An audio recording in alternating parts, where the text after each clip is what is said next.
I haven't heard any from, other than just that statement that I read from NASCAR, any of the top management members of NASCAR, the families that are atop the flow chart there.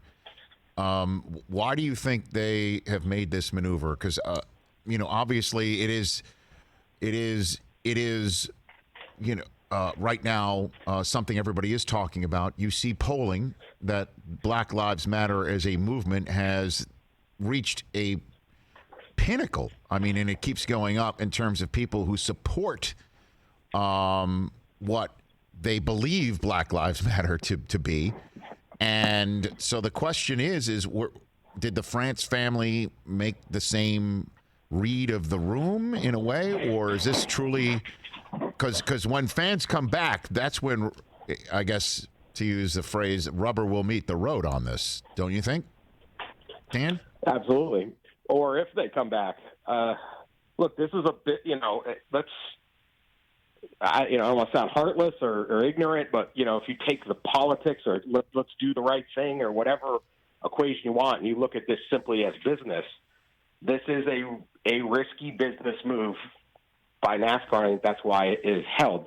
Clearly, the direction of the country is going quickly, but certainly with the generational change in the direction of I don't want to be watching a race next to a Confederate flag.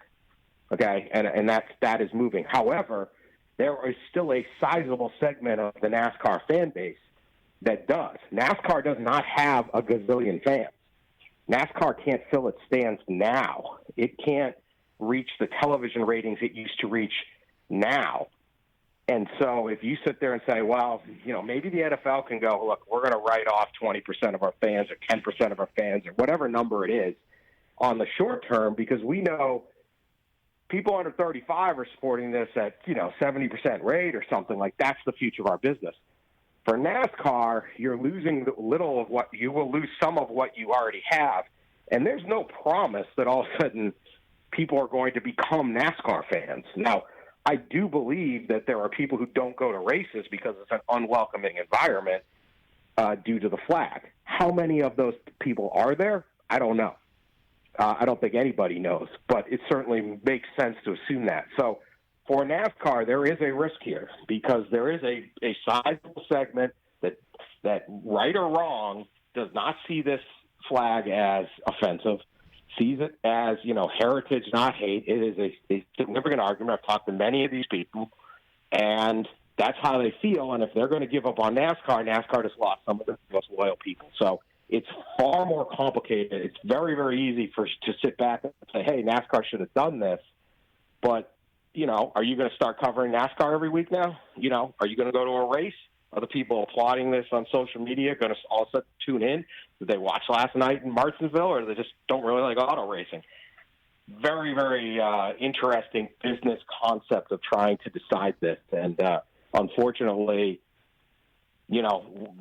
what the fallout will be, we'll see. Are those people really never going to watch a race again, or are they just saying they're not going to watch a race again, and in a couple weeks they'll start watching? Well, I don't know. We're going to find out. I guess we will, and then I guess in the immediate future here, Ray Ciccarelli is about to get his 15 minutes, and This is first 15 minutes. Well, I mean, he's a 50-year-old, and I say that as a 50-year-old, a 50-year-old NASCAR truck driver who's I'm looking up right here. His best finish, I guess, 17 races, 33rd place, 17 races, saying that he's out over this issue because people who do love the Confederate flag, it doesn't make them racist, and he still doesn't believe people kneeling on the national anthem. These are two items that are at the forefront of one of the most talked about Twitter accounts on Twitter. I think I can easily say that Mr. Ciccarelli is going to probably wind up on the president's Twitter feed very shortly. So will there be other drivers you think that may follow suit, or what do you think that will immediate reaction is going to be? This is a very low-level driver. Almost no one's ever heard of race this around. I believe it's 17 races these are over years. He hasn't raced at all this year. This is not a cup-level driver. So this is not one of your major guys that's racing on Sundays. So this is by no means a prominent person. It would be like a minor leaguer saying that. And so he has his opinion, and I do agree that his opinion is certainly reflective of some segment of the cup level or the fan base or whatever. So I don't want to dismiss it out of hand. It's one guy, but this is not a major driver. Well, he's about to become major and more prominent, Dan. You know that, as you and I are both sitting here. Creating himself into it, but the reality is you're talking about a minor league driver who has been washed up and not doing anything, saying I quit. Well, nobody had you driving this year anyway. If this was an NFL or NBA player and the nation knew who it was, they would probably laugh this statement out. So this wasn't. If Jimmy Johnson was on your show, you're saying I'm quitting, I'm never driving again. You go, wait a minute, that's 6-time champ. That's a big deal. He isn't. So nobody's a fan of this guy. He's a follower. Now, will he get some now? I guess, but this was not a significant driver. So you can look up his. I don't know his racing total, but he's never won.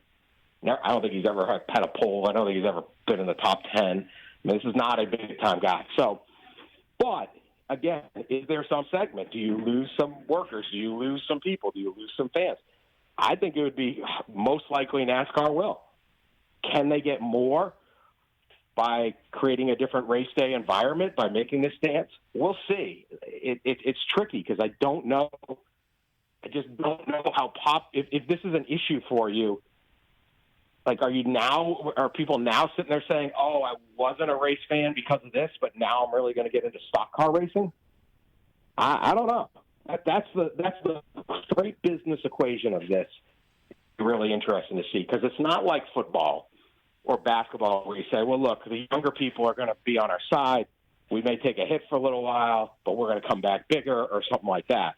This is just a totally different. But until you create the mindset that this is good for the sport, this is the right thing to do, this is the courteous thing, and you get the drivers to do that, that'll be the key for NASCAR going forward. It can't just be, well, we banned it. People are still going to have the flag there in some way, and, you have to change the hearts, not just the policy.